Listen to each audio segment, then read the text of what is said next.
பொழுது என் தாயினுடைய உதிரமானதும் என் தந்தையினுடைய சுக்கிலமானதும் போய் சேர்ந்து ஒரு பிறவியை தர வேண்டும். இது இயற்கை. அப்படி இயற்கையான நடக்கின்ற இந்த சம்பவத்தில் சிவபெருமானுடைய கருணை எப்படி உங்களுக்கு கிடைத்து நீங்கள் சன்னியாசியாக பிறந்திருக்கிறீர்கள்? என் தாயினுடைய உதிரம், என் தந்தையினுடைய சுக்கிலம், இவர்கள் இருவரும் புணர்கின்றார்கள்.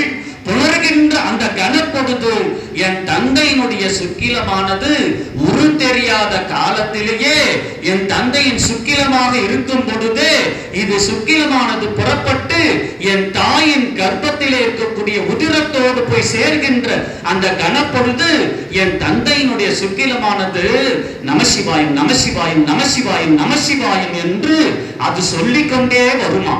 என் தந்தை தாயினுடைய உதிரமானது நமசிவாயம் சிவாய நம சிவாய நம சிவாய நம என்று நமசிவாயம் நமசிவாயம் என்று சொல்லிக் கொண்டு வந்த அந்த தந்தையினுடைய சுக்கிலத்தை இது சிவாய நம சிவாய நம சிவாய நம என்று என் தாயின் உதிரம் அதை வரவேற்று 2 பஞ்சாட்சர மந்திரங்கள் சொல்லிக்கொண்டே இது இரண்டும் புணர்ந்த பொழுதுதான் நீங்கள் இந்த பிறவியை எடுக்கக்கூடிய பலனை பெற்று சன்னியாச வாழ்க்கைக்கு உள்ளே நுழையக்கூடிய அற்புதம் அக்கணமே நடந்து விடுகிறது.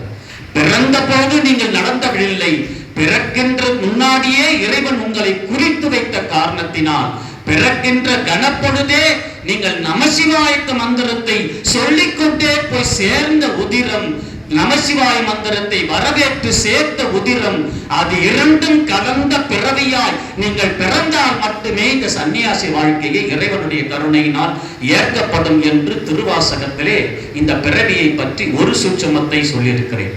இப்படி பல சூட்சமங்களை, எப்படி பெண்ணாக பிறக்கிறார்கள், ஒரே தந்தை ஒரே ஆணாக பிறந்த பொழுது எப்படி பெண்ணாக பிறக்கிறார்கள், எப்படி அருளாளராக பிறக்கிறார்கள், மனிதனாக எப்படி பிறக்கிறான், பிறந்த பொழுது எப்படி சிவத்தை மறக்கிறான் என்ற சூட்சமங்களை எல்லாம் பிறவியாக இறைவன் கொடுத்ததை இறைவனுக்கு பிறவியாய் நாம் சமர்ப்பிக்காமல் உலக வாழ்க்கையும் சிற்றின்பங்களையும் நாடி நாம் அந்த பிறவியை வளர்ப்பதையே நோக்கமாக கொண்டிருப்பவர்கள் மத்தியிலே பிறவியே வேண்டாம் என்று சன்னியாசம் எடுத்து இறைவனுடைய கருணையினால் பிறவா நிலையை அடைய வேண்டும் என்று உங்கள் பிறவியெல்லாம் எம்பெருமானுடைய கருணையினால் கிடைக்க பெற்றிருக்கிறது.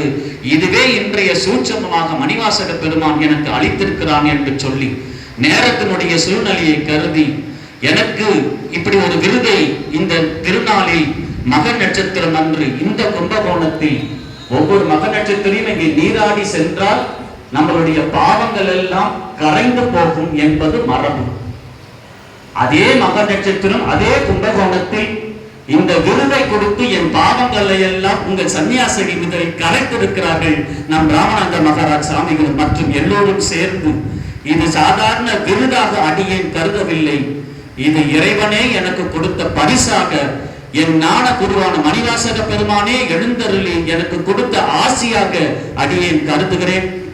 எனக்கு இப்படிப்பட்ட பெரும் வாய்ப்பை இந்த மேடையிலே நிற்க வைத்து நான் ஒன்றும் உதவாத நாயேனை உய்ய கொண்ட உன் கருணை என்று சொல்வார். அதே போல ஒன்றுக்குமே உதவாத இந்த நாய் போல இருக்கவனை கூட இவ்வளவு உயர்ந்து நிறுத்தபத்தி இந்த சன்னியாசிகள் மத்தியில் எனக்கு ஒரு விருதை அளித்த இந்த அகில பாரதிய சன்னியாசிகள் சங்க அத்தனை நிர்வாகி திருவடிகளையும் வணங்கி போற்றி, ராமநாத மகாராஜ் சாமிகள் திருவடிகளை போற்றி வணங்கி சிவராமநந்தா சாமிகள் அவர் திருவடிகளையும் வணங்கி மற்ற ஏனைய சாமிகள் அத்தனை திருவடிகளையும் வணங்கி நன்றியை தெரிவித்து அவருடைய திருவடியை போற்றி வணங்கி மகிழ்கிறேன். நன்றி. திருச்சிற்றம்பலம். நமசிவாயம். நமசிவாயம்.